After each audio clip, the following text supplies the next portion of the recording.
What's up, everybody, and welcome into the PHLY Phillies Podcast. As always, we're brought to you by our friends over at Bet365. Whatever the moment, it's never ordinary at Bet365. And Trumark Financial Credit Union. Head on over to any one of their 24 branch locations or online, trumark.com/PHLY. And we are powered today by our friends over at Xfinity.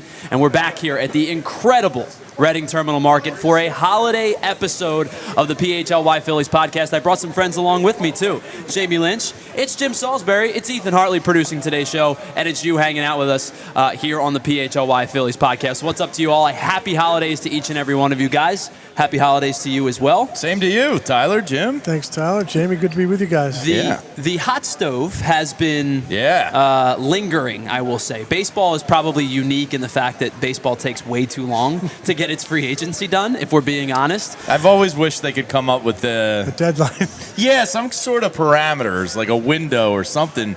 Because you see the other sports, it just leads to concentrated excitement. Right, and fan baseball, engagement is huge. And it's like the Bryce Harper thing. Was that the first week of March? That was the first, I think it was the first day of March 1st. And I remember the Jake Arrieta was March 12th. Sure.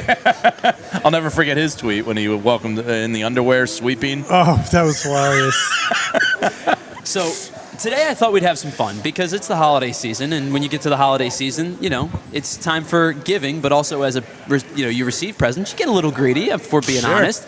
And I want to get a little greedy with the Phillies today. So far, the Phillies have re-signed Kyle Schwarber. They've traded Matt Strahm, bringing in Jonathan Bolin. They've signed Brad Keller. They've signed Adolis Garcia. They've acquired Kyle Backus. Yeah. They've been active in terms of quantity of moves.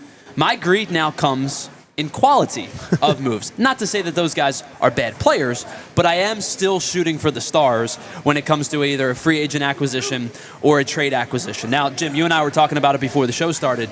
There's a budget and there's money restrictions, and we understand that. But if we are to get into irrational thinking a little bit, which is, I know, where, Jamie, you love to live at times with this team. Oh, yeah, dream big. I think that there are a handful of players that I am targeting still as guys that I would love to see the Phillies take big swings at. But before I give you my guys, I was curious to your guys' thoughts on if they were to shoot for the stars, which may or may not be feasible. Is there anybody out there right now that would make this a complete team? Jim, you go first because mine's rooted in irrationality. Because I don't think the guy's available. Can I give you two shoot for the stars names? Sure. We hear that Tarek Skubal could be traded. Why not? Why not? I like him. Right? And the other one, Christmas wish list. I really love Bichette. I think he's a great hitter, and he's a right-handed bat, which this team could use. What does your infield look like if you land Bichette? Well, I'm glad you asked that. Again, we're playing a little fantasy land here. My fantasy land proposal to add Bichette, I would play him at second. I would play Bryson Stott at shortstop. Oh. And I would send Trey Turner to center field to solve a lot of issues out there. And I don't think it would happen because I don't think Trey Turner wants to move. But we're just kind of tossing some stuff out there and having fun. That would be a good one because Bichette, 28 years old, great hitter, like I said. This team needs to get younger. I think he would fit in a lot of ways. And I think Turner, I think he can play center field. I mean, a lot of people have for years. Sure. And that's been kind of a turnstile out there. They're going to take a look at Crawford in spring training. I expect him to be the opening day guy. But, hey, if we're, putting the stockings up on the chimney and hoping they get filled with stuff we want, why not? Were you a little surprised how open Dave talked about Crawford as like a day one starter? No. It wasn't we're going to give him a chance. It was kind of like, yeah, he's our outfield. Yeah. It caught me by a little surprise. No, I wasn't because, I think they seriously talked about it sort of at the end of June last year. And I think he was like a week away. I really do. Before the injury, what was it, a hamstring and or then something? I think more or less, Marsh started to get going. Yeah, and then the next thing you knew, we were at the trade deadline. And I do think Crawford missed a few days, and then they went for a right-handed bat. But they were close to giving him a look.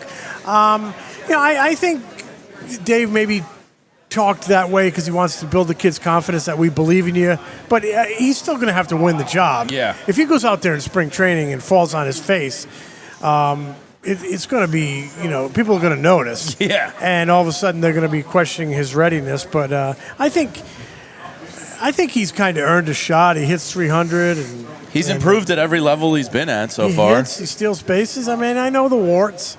Hits the ball on the ground. Okay. Doesn't have a lot of pop. Okay. There are questions about his defense in center field. Okay. Maybe he's a better left fielder. Okay. There are questions about every young player till you go out and do it. So sure. Let's see what he's got. So I guess you bring up Crawford, and it's somebody that I talked about, June, July, that timeline you were talking about with Marsh getting going, because the conversation for me was, is Max Kepler going to be on this team come September? Because he was really struggling, and then he had a better September, started to pick it up a little bit, ended up hitting, I think, 18 home runs, which was third on the team, which maybe tells you the pop wasn't 100% there. But in terms of Justin Crawford, I always value the ability to get on base and the ability to hit for average, I think still has a place in baseball, even if it's not necessarily in the same vein as it was in the 90s or early 2000s, where there were 25 qualified hitters who hit 300. This year there were 6, right? I know, in the National League. Right, and I know it's a different game and a different feel for average and get on base, but I think at some point you give the kid an opportunity. I think there's still a play for a potential future leadoff hitter. There's play for a potential immediate 9-hole hitter, where that's a turn of the lineup type of guy. He's a good base stealer. He's a good base runner. The strikeout rates are relatively good. Bat to ball skills are there. And as you brought up, put the ball on the ground, and at the major league level, sometimes it's outs. Josh Donaldson famously said it. They don't pay you for ground balls, right? But I do think there is still a place for a guy like Justin Crawford, assuming that the average is high, the OBP is solid, plays good defense, and he's a good base runner. I think you make really good points, and he's going to turn 22 in January. If he's in their starting lineup on opening day, which I expect him to be. I think we all expect him to go down there and grab hold of that job, at least out of the gate. He will be their youngest position player starter. I was just going to say opening day. When is the long? Since Scott Rowland in '97. Wow. Since Scott Rowland in '97, he'll be their young. Scott Rowland started at 3 days. His opening day age in '97 was 3 days shy of his 22nd birthday. So this kid will just barely be 22, starting on opening day. And kind of to pick up on your point, Tyler, he's not a finished product. Sure. He's got baseball aptitude. He's going to get better. And if he doesn't get better, something's seriously wrong.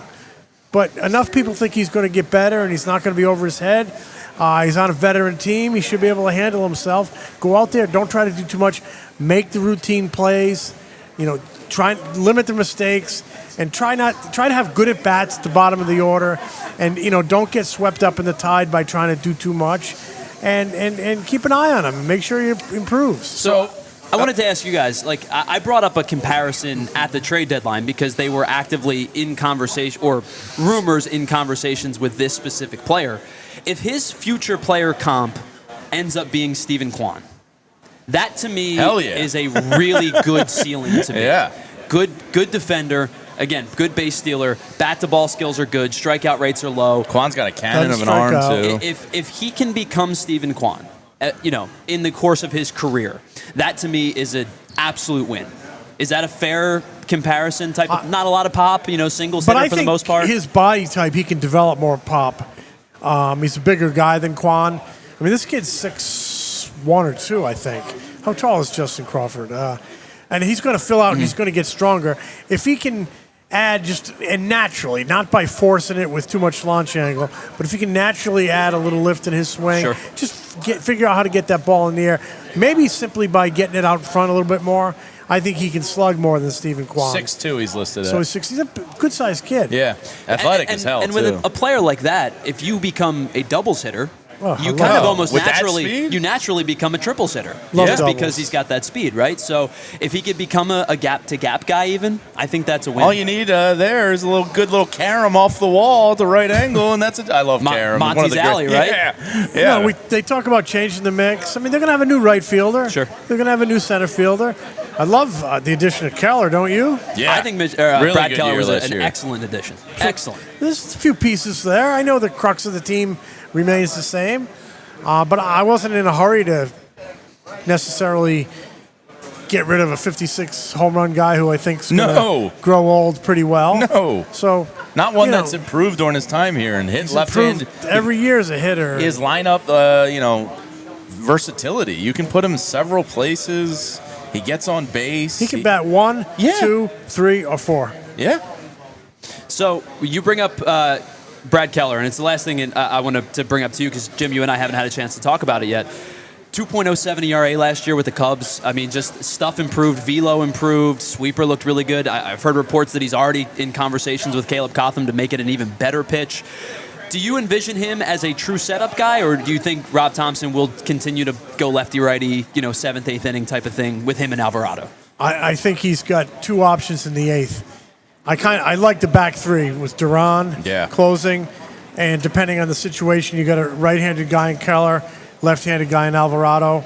So I don't know what Rob's plans are, but I would see him, depending on the situation and availability and matchups, having 2 righties, two 8th inning guys, a righty and lefty that he can depend on. So I think it's a really nice acquisition. Does that help Kirkering too? Yeah, kind of naturally slot him well, one he's spot kind down, of showing. He perhaps? has a lot of trouble this year with the inherited runners. Sure. There's going to be pressure on him after October. Yeah, you slot him down, of course. He's still a young guy. Anytime you can slot down a little bit, I think it helps you. So I didn't get your fantasy. Oh, my fantasies are by the completely irrational. Yeah, I want to hear this one.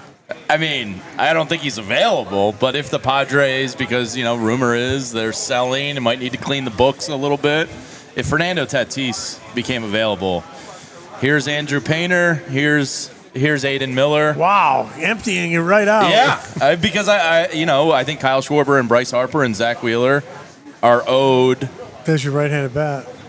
I mean, how nasty is that lineup if you add Fernando Tatis behind Bryce Harper? Bryce Harper's going to get better. His name was floating a lot early, but they've said they want to keep him. Yeah, you don't trade generational type players like that very often. So that's why it's a pipe dream. But if I can dream big, I think Fernando Tatis is perfect for this team. That's what this exercise is about, right, Tyler? Right before I give you mine, we got to welcome a 4th person into the show. It's our friend Nick from Wilkes-Barre's. Is Nick here?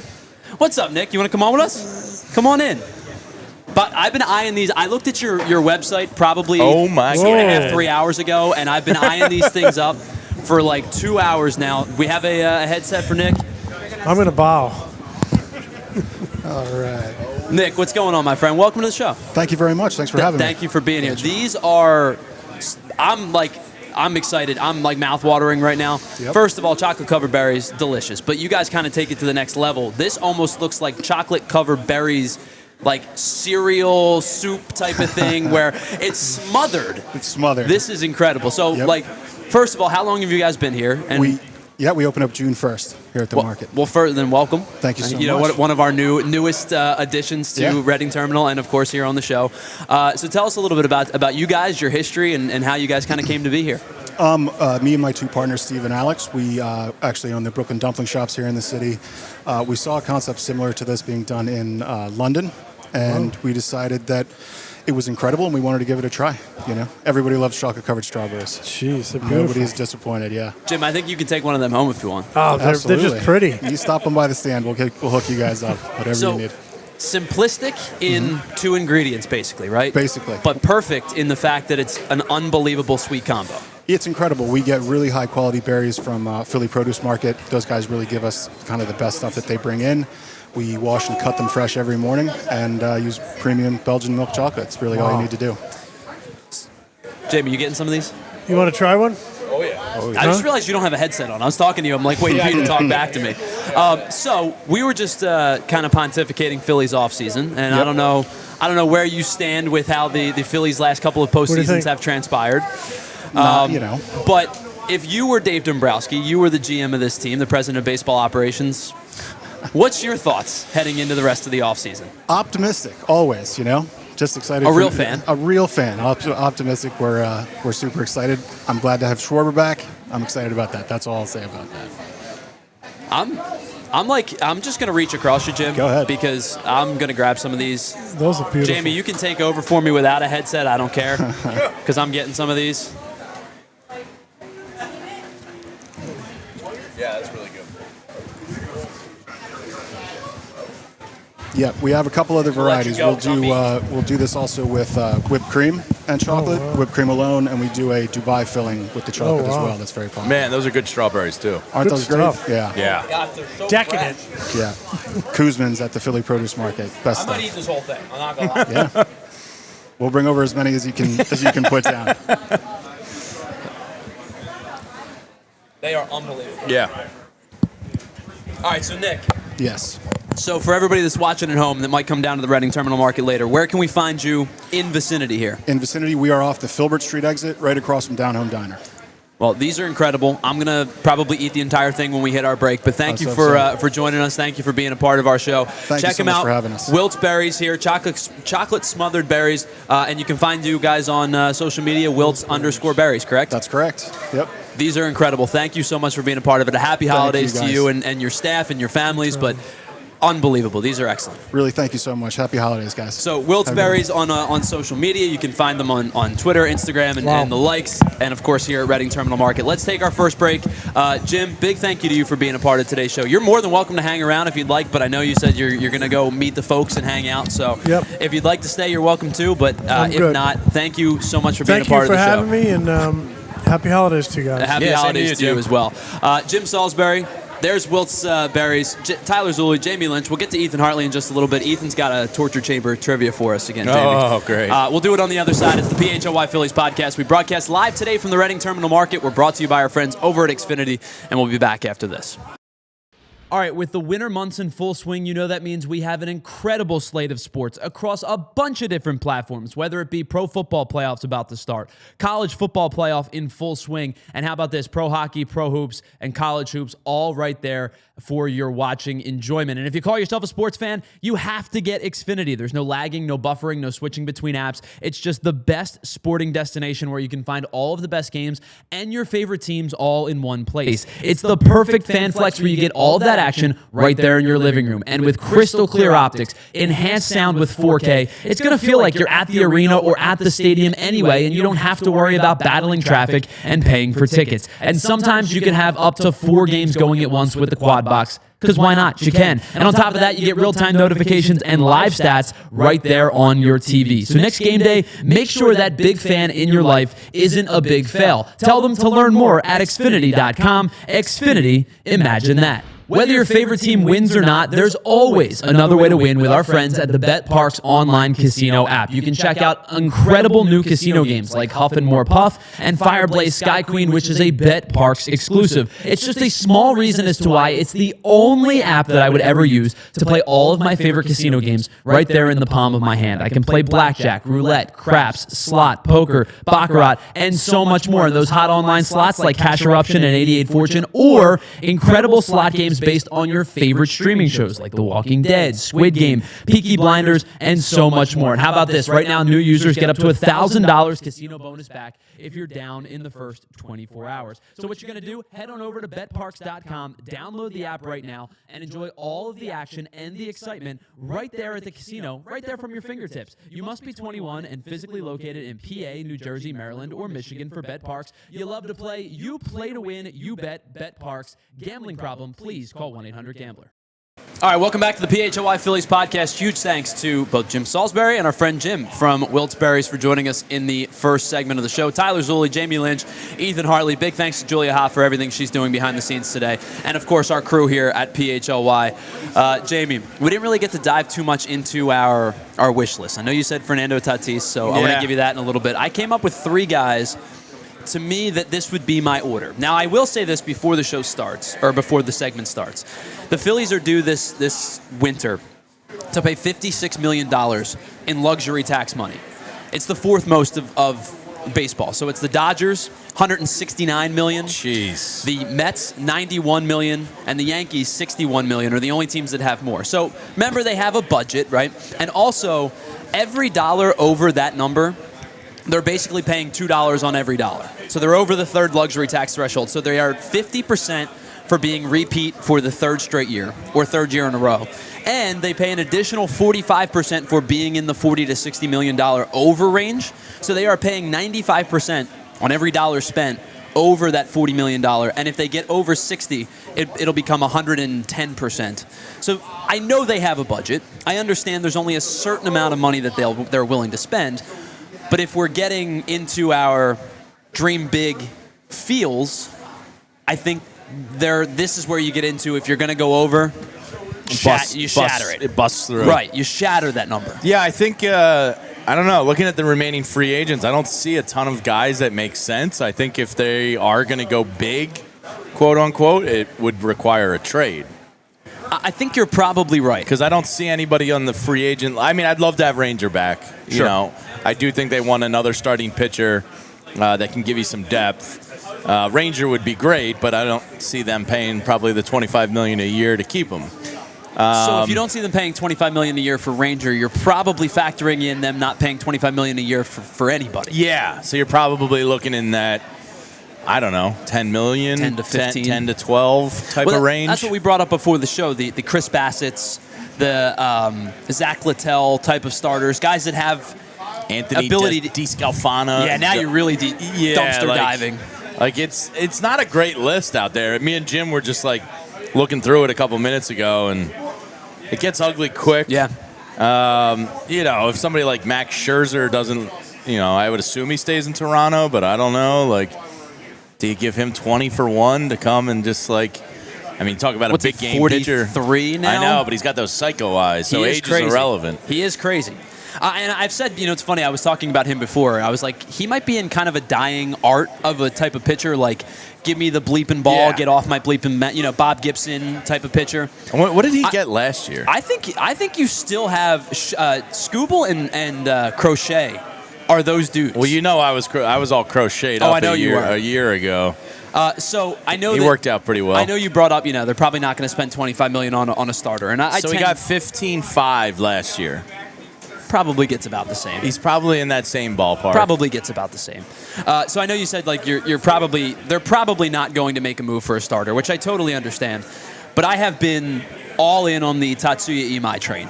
Oh, like if you're gonna spend the money, that's and make coming up. We only got like 2 weeks left, right? January 2nd. Imai's the 2nd. Okamoto's the 4th. So they're going to make both of those decisions. One player from the Japanese posting period signed the other day. We'll talk a little bit more about him. Murakami signs with the White Sox. But I think if they are going to go over the luxury tax, I think it would be for a starter. That's just the feel that I get. That makes the most sense. And if we're kind of comping starting pitchers who have come from Japan recently, I'm not quite getting to Yamamoto level of this guy's going to be a stud. We talked about Yamamoto that whole offseason. We were both in lockstep, like this kid's going to be nasty. And they did. And the reports were they spent the most amount of money and he wanted to play in LA. It is what it is. But I do think that Imai is going to be really, really good. 1.92 ERA for the Lions last year, 176 strikeouts in 163 innings. Now, the difference with Yamamoto and Imai is Yamamoto's got, what does he throw, 12 pitches, 14 pitches? It certainly seems that way. Yeah. Imai, 81% of his pitches last year, fastball slider.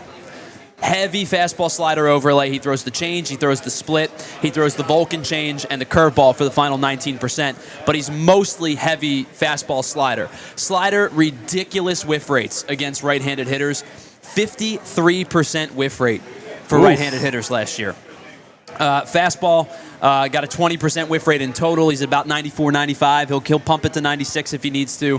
But you see the numbers here. Like a lot of it stands at high whiff rates on 4 of his 5 pitches. What's the projected salary it's going to take to get him? I would imagine any ballparks out there? My guess would be in the $25 million a year type of range. Talking 4 years, 5 years? I think he's probably going to push for a 6. So Yamamoto got 7 or 8, I believe. That's just because the Dodgers are. Well, I also think he was bad people. I think he was I lied. I apologize. He got 12. He got 12. He got a 12-year deal. Well, he's young. There's an opt-out after the 2029 season, so it could be a 6-year deal. But I also that's the thing is, so he is 27 now. Tatsuya Imai, I believe, is going into his 28th season. So a little bit older, obviously, from when Yamamoto posted a few years ago. Yamamoto's the Arsenal guy with incredible pinpoint control. Imai is going to try to just go right after you. He wants to challenge you. But this is the guy that said, I want to beat the Dodgers. Yeah, I did like that about him. And I love that mentality. I did like that about him. And the rumor on him is there's an NL team lurking, right? Yes. There's always been the whispers of Yes. the mystery NL team. But it could be the Mets. Right. You want to know my fear is that our sweet boy Ranger goes to the Mets. I think it's probably something that is in very, very much in the realm of possibility. I've been saying Baltimore the whole time, but they just traded for Shane Baz. So my guess is Mets, Houston are probably in play. Not Ranger. But not my beautiful boy. I was saying, Boston might make some sense still, but I think that the Mets probably do make sense at this point. They got to do something, right? I know they're kind of in like rebuild mode with their new GM there, trying to do it the right way, but they got to do something. Who's that? The Mets. The Mets? To spend some money. Well, I think that because the fans are in shambles, which I very much enjoy. And I get why, right? You spent, you have what did we say, $91 million in luxury tax to miss the postseason. Yeah. And I know a lot of it came from the Juan Soto deal. Yeah. But you're $91 million over the luxury tax to miss the postseason. If I were a Mets fan, I'd be pretty pissed off too. Yeah, and apparently there's team drama there with what's his name that just left. Who's the outfielder in Lindor? And they didn't get along. Brandon Nimmo, yeah. The two of them hated each other. Well, apparently there were reports that Simeon and Seager were having issues, and maybe that's why they made the trade. Love it. But I think... So I hope the Mets don't get Ranger. I hope they don't get Imai. So the Mets have not re-signed Alonso. They've not re-signed Edwin Diaz. They did sign Devin Williams to a $55 million contract, which... I have a little hot take on the Diaz thing. I think I get it. Well, you mean from older? His point, or no, from the Mets? Look, he's still good, but he's got a lot of miles on that arm. Well, I think that we see Diaz and go, well, he's got a 4.8 or something. The Phillies ERA own his against ass. The Phillies have done a really nice job against him. He's a legit star in the back end of a bullpen. But do you want to give him how many years did he get on that deal? 3. Just 3, but it was high. I don't know. I can see why they might go, all right, let's cut our losses here and drop out and spend it elsewhere. All right, so we haven't had a chance to check in with our producer, Ethan Hartley, yet today. Ethan, first and foremost. Gives me a chance to continue eating First the and strawberries. foremost, we have not gotten your wish list player just yet. So, first of all, happy holidays to you, my friend. Thank you. Who is your wish list player? To me, every postseason I watch, it is always a dream to watch Ranger Suarez come up year after year and just rake over and over and over again. I've always been impressed. Ice in his veins. He always steps up to the moment, and to me personally, it'd be really sad to let him walk. So to me, that's pure bias intended. I know it's probably not the best, as we constantly see we were saying 25 for him, and now it's probably going to go up to 30. He's, Michael King got 25. But to the point of the free agent market being kind of gross, Rangers probably top 2 or 3 out there right now, right? Yeah, I mean, it's Framber, Ranger, Imai, probably the top 3. Yeah. So, I mean, that is dreaming, because I don't think they're going to do it, and I love the guy. So, tugging on my heartstrings. Unfortunately so. Yeah, that's why, full bias intent, I think there's better money spent elsewhere. How he ages, I think, is a big question. But, yeah, I think that's my personal one, just as a fan watching, just constantly dominating as the playoffs come around. He's always someone you can rely on, even in the toughest moments. He never fails. So in those, Ethan and I talked about Ranger and Framber, and I'm getting the sense that Ranger probably gets more years. Framber might get the higher AAV, but I think they're probably going to be in a similar-ish monetary ballpark. They're both going to cost you a pretty good amount of money. Yeah, I'm curious where Framber goes. It seems like Houston needs pitching. Yeah. And so for them to turn to a guy who's made the third most starts since 2021, has the most wins since 2022, pretty solid ERA, does a great job of keeping the ball on the ground. I think there was some problems there. The whole crossing up the catcher thing and staring him down. Yeah. That may have just been the tip of the iceberg, but to me it feels like you don't just say, hey, we're not trying for you. Yeah. Because you go him and Hunter Brown at the top of their rotation, it's really formidable. Nasty. Framber still gives me nightmares from the World Series. What was that, 3 years ago now? And you remember, too, the 3-game series in Houston where they scored 2 runs in 3 games? Yeah, that was fun. I think they give up 5, Ethan? So, did we get your official big name, Dream? So, my list is Tatsuya Imai is number 1. Number 2 is Bichette. And I understand defense is going to be interesting. Yeah, what is your scenario there? Because I don't think Bryson Stott can play third. No, I think in that scenario, the likeliest case is that Stott gets moved. because Bohm would play third. Your defense is going to falter. Here, the big takeaway segment is coming up, by the way, in just a little bit. We're going to talk about the Murakami signing, so that'll be our big takeaway segment in just a little bit. Ethan's got a ton of trivia for us.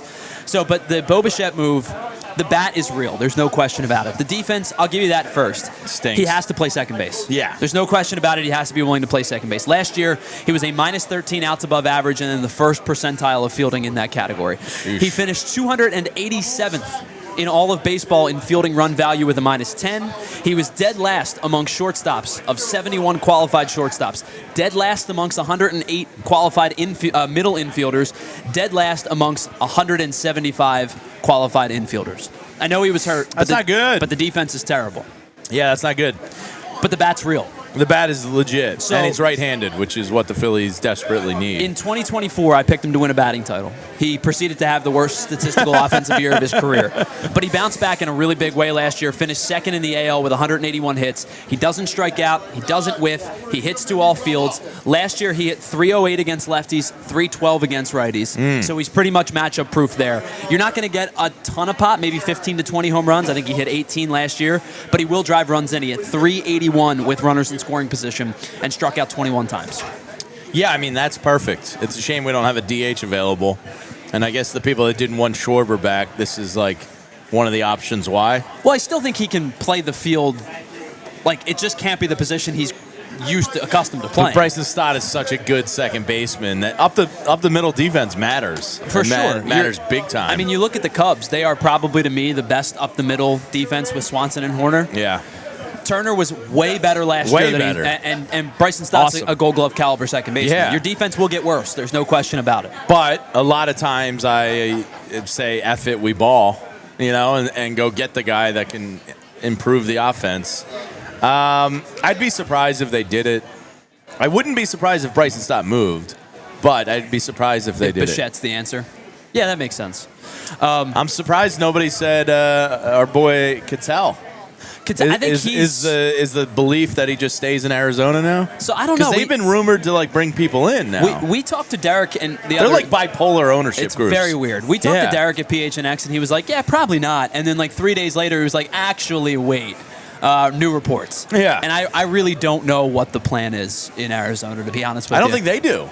Which is a problem when you have a trade legit player. Eugenio, and then you're like, oh wait, maybe we'll go buy again, and maybe we'll trade Cattell, and Zach Gallen can walk, but wait, maybe we'll go. They need to make up their mind what they are. Sure. And give us Cattell cheap, because that would excite me. Good luck with that. Let's take a break. On the other side, we'll get into the conversation about Murakami, who signed with the Chicago White Sox. May I say this right now? I think it's a good move for the White Sox. If you're the White Sox, you got nothing to lose. You might as well throw some darts. We'll talk more about it on the other side. It's the PHLY Phillies Podcast. We have to get into our trivia to end the show. We broadcast live from the Reading Terminal Market here on our holiday special of the PHLY Phillies Podcast. We're powered by our friends over at Xfinity, and we'll be right back after this. All right, so you found your special someone, that person that you want to spend the rest of your life with. Now you know what the next question is. Well, before you even pop that question, you're going to have a million different questions about the perfect ring for your partner. That's where our friends at Bucci Jewelry and Design come into play, because you don't know, or maybe you don't know what the 5 C's are, how much money you're able to spend, what your budget is going to get you. It is a stressful experience. I've been there. That's why working with our friends Joe and Michelle at Bucci Jewelry and Design has been a game changer. They make the process seamless. They make you feel like family. You're not just a customer to them. You are one of one. They actually listen to you. They help you figure out what your partner is going to love, and then their team designs something completely custom right there in-house. There's no pressure. There's no pushy sales vibes. It's just good people who love what they do and do what they love. So next time you need that perfect piece, go see Joe and Michelle at Bucci's Jewelry and Design. 30-plus years in the game, voted Philly's #1 jeweler year after year. Over 1,000 5-star reviews. You can check them out at BucciJewelers.com and tell them that we here at PHLY sent you. You know, I'm a big believer in shopping local and staying local. And let me tell you about a local business that's been helping Philly homeowners and business owners stay pest-free. That's our friends over at Evans Pest Control. It's not a giant national brand or a chain. It's just an incredible family-owned, community-focused pest control company right here in the Philadelphia area that has been earning your trust for years now. They use state-of-the-art equipment, safe and effective treatment options, and the best part, their techs are constantly going through continuous training, so they are equipped to handle anything that your home or business may throw at them. Rodents, insects, termites, and yes, even bed bugs. They offer incredible priority service and consultation, and you know for a fact it's nice to deal with local people and not a call center. You're going to deal with somebody who grew up in this area, knows what it means to keep their house safe and their business safe. So if you see signs of pests or just want to prevent them before they start, reach out to our friends over at Evans Pest Control. Visit evanspestmgmt.com to schedule your free consultation. Once again, that's Evans Pest Control, evanspestmgmt.com. All right, welcome back to the PHLY Phillies Podcast. Tyler Zulli, Jamie Lynch, Ethan Hartley here. We broadcast live from the Reading Terminal Market, our holiday special. We are powered by our friends over at Xfinity. Speaking of Xfinity, let's get into our big takeaway segment of the day, which is brought to you by our friends over at Xfinity. Xfinity, imagine that. We finally have an answer on the Munetaka Murakami sweepstakes. Kind of came down to the wire. His posting date ended today at 5 o'clock. Okay. But this weekend, he signs a 2-year deal worth $34 million with the Boston Red Sox. Now, Ethan and I talked on Friday about it felt really strange that his market was just kind of like quiet, very non-existent. Well, when you hear the critique of a player being that he can't catch up to fastballs, and you're coming into a league where the average fastball is now hard. like all of a sudden 98.5 miles an hour, I'm exaggerating some there. But it's probably 96 at this point, I would bet. It's probably. Actually, it's a great question. But that's a big knock. I think the 095 that was circulating, I think, was an exaggeration. I think it was closer to like low 2s. Okay. But still, his end zone numbers are not good. His swing and miss stuff is not good. Oh. But the pops. It's pretty weak. It's only 94 miles an hour. Is it really? 94.2 to 94.3. I think Kyle Hendricks brought that down by himself. Yeah, Him and Hobie Milner, it's their faults. Yeah, and I guess the thought was that you don't see a lot of that like true gas over in Japan like you do here. So I guess the pro side, the spin on that was, well, once he sees it and gets accustomed to it, he might, some believe, could come around to it. But my big takeaway on this, I think this was a good signing for the White Sox. Yeah, if you're the White Sox, you have absolutely nothing to lose. You need a little bit of excitement, some hope out there. And I don't think he made sense on a team that was really contending, because are you really going to take the lumps with a kid if he can't catch up to a fastball in a win-now situation? No. If he pans out and is truly like a 40 home run guy, it's a home run swing for the White Sox. Oh, yeah, absolutely. And if he doesn't, you're talking really about 1 year of 7, because this year's already, you're paying him, right? It is what it is, you're paying him. Talking about 2027, 1 year, $17 million. Teams have eaten way worse than that. Sure. And Phillies are about to eat worse with Castellanos. I mean, I have to think they're probably paying all of it at this point, right? I asked Jim, I was like, who takes him? He was like, I assume Miami is where he wants to go, but do they want him? He's like, I don't know. It's an over 40 Bucks County league. Yeah. Or under 40 Bucks County league. He threw out the Pirates. I think it's going to end up being a team. But the Phillies are going to pay probably almost all of it. 15? It's 20 remaining. 17? Yeah, probably something in the 15 to 17 range, just down the toilet. I guess in that sense, you talk about bringing in Adolis Garcia. It's like, okay, we're paying $30 million for 2 guys. Yeah. No matter how you structure it, right? Like if it's 10 and 20, or it's we're going to pay Castellanos and somebody. You know what I mean? I think that they almost view Castellanos as a sunk cost at this point. Yeah, 100%. And so they were just okay with paying that 30. But so that's what kind of brings me back to, I'm going to get back to this in just a second, the Murakami in just a second, but it kind of brings me back to the idea of spending the money this year, because Castellanos comes off the books at the end of the year. Taijuan Walker's off the books at the end of the year. You've already traded Matt Strahm, who was on the final year of his deal. Jose Alvarado's 9 is off the. Now, granted, you do have to think about, are you re-signing Jesus Luzardo? Are you making long-term deals with some of your arbitration guys? But you are getting some financial flexibility in 27. Sure. I would imagine Jesus they'd like to keep. I hope so. After his performance last year, outside of about 3 games, if you remove those 3 games, which I know you can't do, sure, guy's probably a Cy Young he was a finalist. 3.06 ERA, I think, without those games. 2 of those, yeah. So he was phenomenal. what a great trade that was last year. I would love to keep him, especially losing Ranger, having two lefties like that in a lineup in a rotation was nasty. Well, especially too, the future of Zach Wheeler is relatively unknown. I'll be honest, when I saw him at the Sixers game a couple weeks back, and the announcing team's like, oh, and he just started his throwing program the other day, I was like, cool, because I thought there was a chance, who knows, he could have retired. I'm guessing June, probably, like mid-June, summertime. You're probably missing the first 2 months easy. I don't know if he's already throwing now. He could get eased into the start of the year, maybe. It's possible.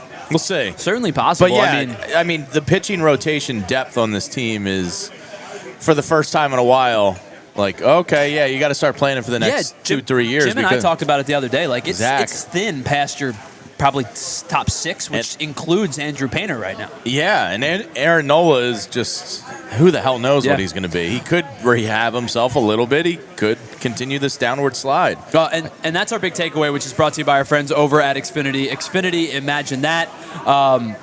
That includes Taijuan Walker, who I think is going to not only be on this team this year, but I think is going to have some semblance of a prominent role. I mean, he was a pretty big role last year. Yeah. He performed pretty well for what it was. Listen, for being legitimately one of the worst pitchers in baseball in 2024, last year was a heck of a recovery. And even if he pitches to a 4.42 ERA at the back end of the rotation, stability he provides, because he's going to give you probably 4 or 5 innings. Mm-hmm. And, he's going to go out there and, balls are going to get put in play. He'll eat innings for you. And if you have a decent defense around him, it is what it is. They're gonna have to sign another pitcher here. I think they have to. I think it's going to be a veteran 1-year deal type of thing, unless either A, they do go and say bleep the luxury tax and blow through it, or they make a trade that we don't see coming. I do think it's probably going to be a veteran 1 year, $8, $10, $12 million type of guy. You got a name? So the guy I keep going back to is Tyler Mahle. Okay. Pitched for Texas, was with the Reds for a while, has been hurt a lot, but if Mahle's available, that would make sense. Zach Littell, I think, probably gets a multi-year deal, but Littell would be a guy I'd be interested in. Maybe a candidate for a regression year after a good season last year, but Ethan, you and I, who was the other one? Oh, and Dustin May was the third, but he signed in St. Louis. It was those 3 that we went to, right? Yeah. I think so. But Mahle and May would have been a good one to take a gamble on. I think probably more than he got more than I thought he was going to. What did he end up getting? I think he got, I want to say maybe 12. Okay. I think it was more than 10. Yeah, 12.5 million. Yeah, that feels all right for a guy with some upside. Yeah. But I think that you're going to end up settling on one of those veteran back end of the rotation type of starters. We brought up Bassett before the show. I think he probably even gets a multi-year deal. Money gets kind of thrown around when starting pitching is involved. Yeah, it's a good line of work to be in if you can get it. Being a lefty pitcher, that's what you got to do. Yeah. I don't know where I went wrong being a lefty. I just throwing 48 miles an hour. What did you max out at? God, maybe 73. Okay. Yeah, maybe. Yeah, I don't like your future in the league. The velo was way down. I was your classic junk ball. Yeah. Threw a nasty curveball. That's what it was. All right, we'll take a break on the other side. We're going to get into our final segment, which is our trivia of the day. And Ethan's come up with some, he said, very difficult ones. It's pretty heinous. Oh, screw you, Ethan. It's career. I know it's the holidays, but screw you. It's the career path game we played the other day. He took it up to like level 10. Oh, no. So we'll do that on the other side. It's the PHLY Phillies Podcast. We broadcast live from Reading Terminal Market. I almost said the Xfinity Lounge, but we're powered by our friends over at Xfinity, and we'll be right back after this. Whatever the moment, it's never ordinary with our friends over at Bet365. You find out why 90 million users worldwide have teamed up with Bet365 because they are the live in-game betting pioneers. You can get in on constantly changing lines, and you can live stream 780,000 different events each and every year across 78 different sporting platforms. They offer awesome early payout across the NHL. If your team goes up by 3 goals at any point, your bet is going to be marked as a winner. And how about this? Right now, new users who sign up with Bet365, use that promo code on the bottom of the screen there, PHLY365, deposit $10, place a bet for just $5, and you'll get $200 back in bonus bets, whether your bet wins or loses. You can use that bonus bet money on spreads, totals, player props, futures, and a heck of a lot more. You find out why it's never ordinary with our friends over at Bet365. You must be 21 and physically located in PA. If you or someone you know has a gambling problem and wants help, please call 1-800-GAMBLER. Do you really want one of your starting pitchers pinch hitting in a big spot? Of course you don't. It's not worth the risk, the time, or the money. You want to keep your stars focused on what they do best. And the same can be said for your business. You don't want your top people buried in operations, the tedious, time-consuming, redundant activities that not only take their time away, but also wear them down. You want to make sure your impact players stay fresh and focused on what they do best. That's where our friends at Togo come in. They're an integrated part of your team that take the work off your starters' plate so they can focus on making your company and your business move forward. Every engagement starts with free process mapping and engineering, and there is not a dime billed to you until the real work begins. And with each Togo program, they include a dedicated staff, custom automation, and a US-based process engineer team who act as your quarterback while you stay in control. At Togo, they turn your playbook into performance. You call the shots, they execute your way, and they advise along the journey. Visit harnesstogo.com to scale smarter, work faster, and stay focused on winning. PHLY Phillies Podcast, and look who we got. We got some friends. Hello, hi, guys. Our friends from Sweet Nina's. Anthony Gargano is here. Yes. What a holiday. It's great. Eve, need a little here. This, you guys were here with us on Thanksgiving, and I'm not going to lie to you, I ate the entire thing on the air. Oh, my. Which I felt like I was doing it. Right? It was unbelievable. It's the best. It's unbelievable. Thank you. Thank you. I am a sucker for banana pudding. This is incredible. You guys are the best. So first of all, happy holidays to you. Same to you. Thank you for being on the Philly Show today. Oh, absolutely. I cannot speak highly enough about Sweet Nina's. This is unbelievable stuff. I brought some home for Thanksgiving. And it was a hit. Unbelievable hit. And guess what? We're going to make sure you take some home for That Christmas. would be awesome. Because we got some more people coming for Christmas that Yes. weren't there for Thanksgiving. There so I you have to go. introduce it to them. But Please. it was so good. And I You saw know you what it guys is? coming up and I was so excited. It's like eating love, Oh. right? Good way to put it. Good way to put it. It's exactly because That it's is- made by love. It is, it is. You are, and It it's is. like eating. It's so good and nurturing. It's Thank you, it's Anthony. beautiful. Thank you. You're a love. How's your son doing? He is doing very well. I was hoping he would be here today, but he's coming in from Michigan now. He is at the University of Michigan doing their dorms. You know, he's an Awesome. engineer. Yeah. So he's I know he out travels there. a lot, yeah. Yeah, he travels a lot. So, but I will let him know. I got to see the man, Philadelphia's own. Yeah. So look, I brought you peach banana pudding. Ooh. I brought you vanilla chocolate swirl. We just started production, so anything you want, my team is over there. We're for you. I love All it. day, And yes. what's the website? If people want to come and make sure. Yeah. Mm-hmm. What's your website? We are sweetninas.com. We are sweet.ninas on Instagram, and those are our connections right now. We're looking to expand. Sweet Dot Nina. Make sure you give a follow. Oh, please. And we got some good news for you. What do you We're got? branded with mandalas. No way. Yes. Oh, congratulations. That's Awesome. Nabisco. Yeah. Yeah, so, we're really Oh, looking that's to great. move Sweet Nina's on. So See, the whole country needs to have some yes, Sweet Ninas. that's what we're hoping that will happen. Oh, that's great. It's so great. You are God- He's God such bless a great you. person. You guys are too.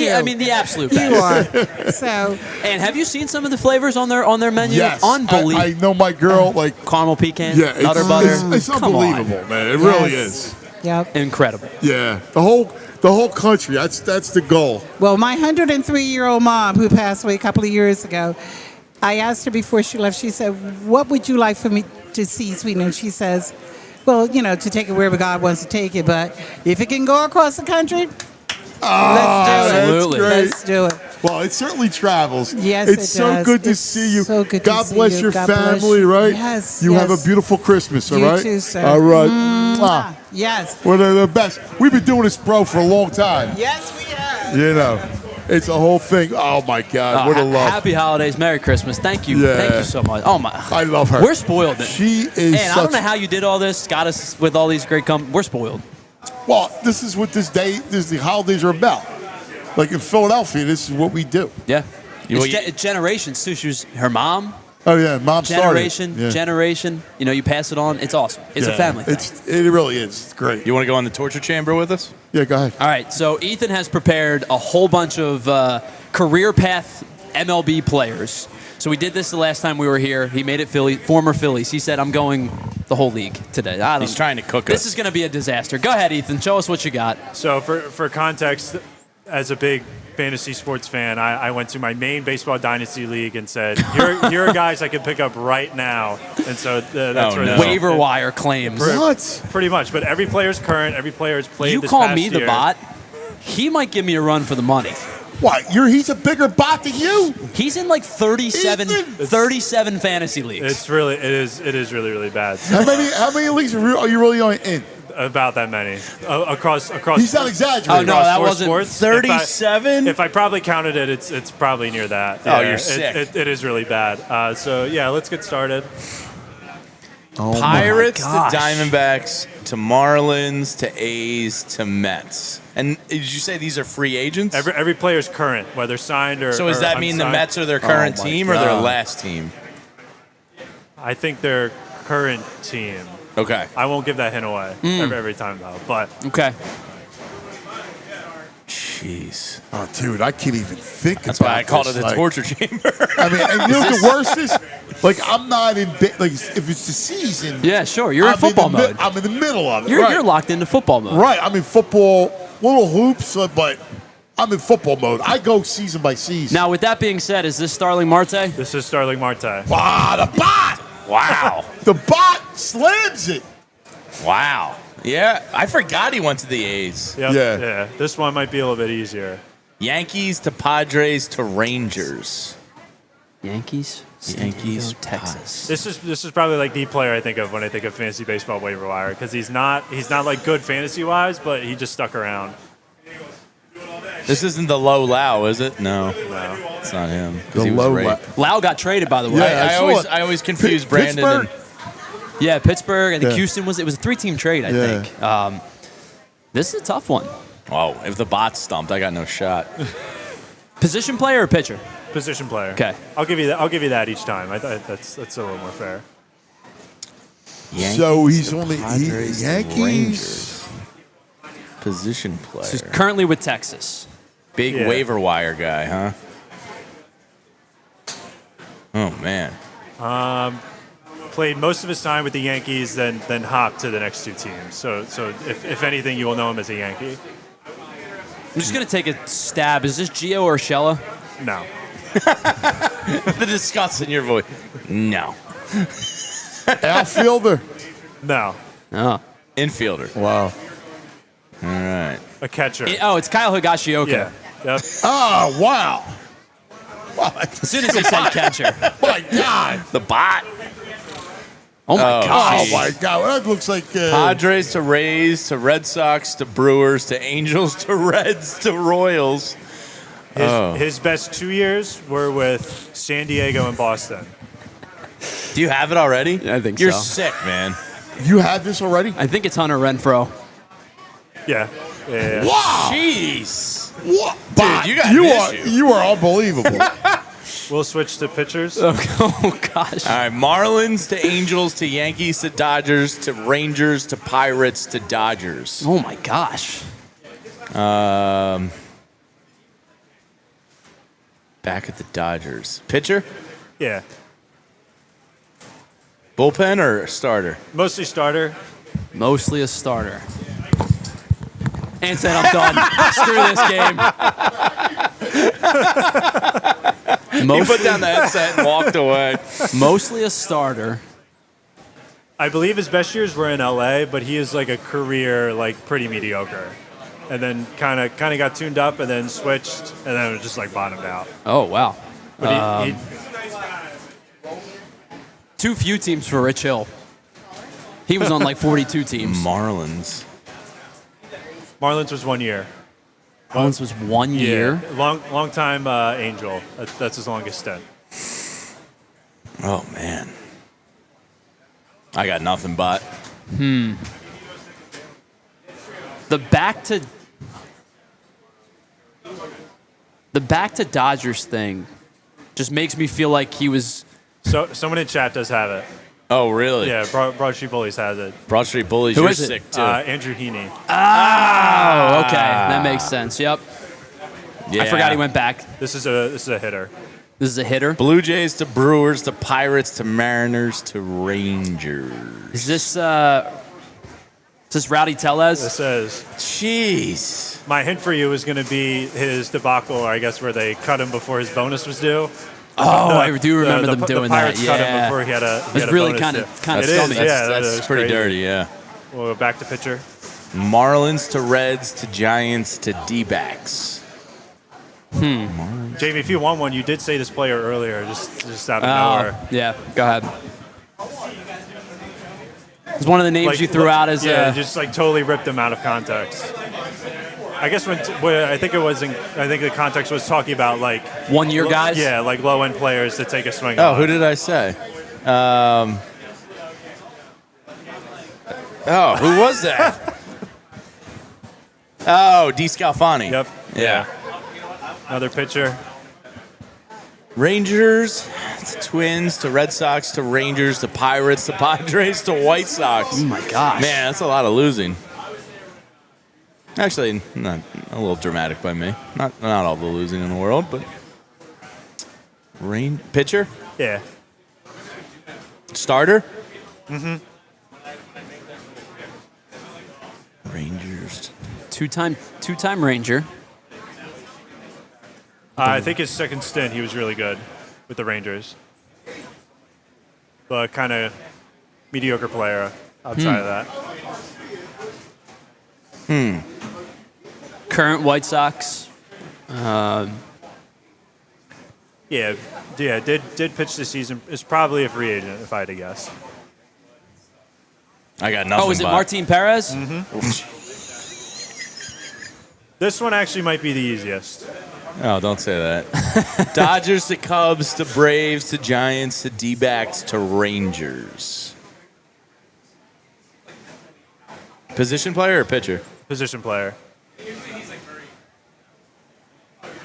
Long time Dodger, then Long-time Dodger. And then bounced around a whole yeah, bunch? pretty much. Had some really, really bad stints. I'd be surprised if he gets another contract. Jock Peterson. Yep. Oh, there you go. Good pull. Woo, I forgot he was with the Cubs. Oh, my God. Too much time with the A's. Braves to Cubs to A's that to should Red say Sox a lot about the player. to A's. ABBA on the bottom line. This is a pitcher, really good prospect, and then never turned it around. Really good prospect. Kind of like on that list of really good guys like Tosaint. And So it's not Tuki Toussaint is what I was... no, yeah, Okay. yeah. In and out between starter and out of the pen. Trying to think who's on the A's rotation right now. It's not J.P. Sears. No. It's not Severino, obviously. I don't even remember him in Boston, if that's even a hint. I like not one bit. Who do you spend the most time with of this group? Just kind of even? Probably Atlanta. They probably gave him the longest leash before Gunnar Hoglund. no. All I can think of for Braves, like my brain just wants to go to Mike Foltynewicz, and I know it's obviously not. It is not Jackson, Broad Street Bullies in chat. Luis Severino. No. I got nothing. Jair Jurgens, obviously not. But Stumped out? yeah. Sean Newcomb. Ah, okay. Yeah. This is the last one. Sox to A's to Yankees to Reds to Brewers to Mets. Sox to A's. Oh man, starting with a White Sox is that's nasty work, Ethan. Only 1 year, and then kind of dipped. His longest stint was with the A's. Then got a suspension. Is it Sean Manaea? No. No. Are we talking pitcher? Yeah, pitcher. Got a suspension with the A's? Yeah. And then kind of tanked. PED suspension or? Yeah. Clay Holmes. No. I don't even know if he pitched with the Mets this year. Dick Lovelady. That's a good one.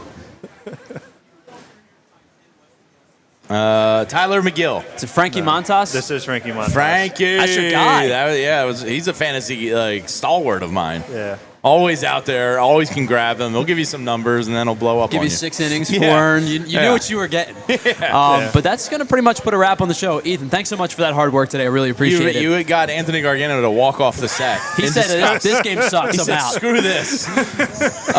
So before we get to the end of the show, I want to say happy holidays to you and your Same to family, you. Jamie, Ethan. Happy holidays to you and your family as well. Thank you for all the hard work you do behind the scenes on this show.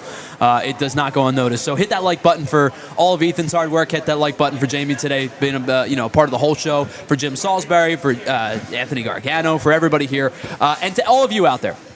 If you celebrate Christmas, a very Merry Christmas to you. If you don't, a Happy Holidays and a Happy New Year to you as well. We're going to be off until Friday. We'll be back on Friday, the day after Christmas, for our normal noon show here on the PHLY Phillies Podcast. But I just want to say a big thanks to all of you. Big thank you for being a part of all that we do, whether it's our emergency pods, our live pods, our VODs, our shorts, whatever it might be. Thank you so much for being a part of everything that we do, because without you guys, there would be no us. So we really appreciate that everything that you all do for us. So from all of us here at PHLY, a very happy holidays to every single one of you watching. Thank you so much for being a part of the show. The PHLY Eagles show is coming up next at 2. So for Jamie Lynch, Ethan Hartley, myself, Tyler Zulli, Julia Hoff doing all that she's doing behind the scenes as well. A big, heartfelt, happy holidays from all of us here at PHLY. And we'll talk to you Friday right here on the PHLY Phillies Podcast.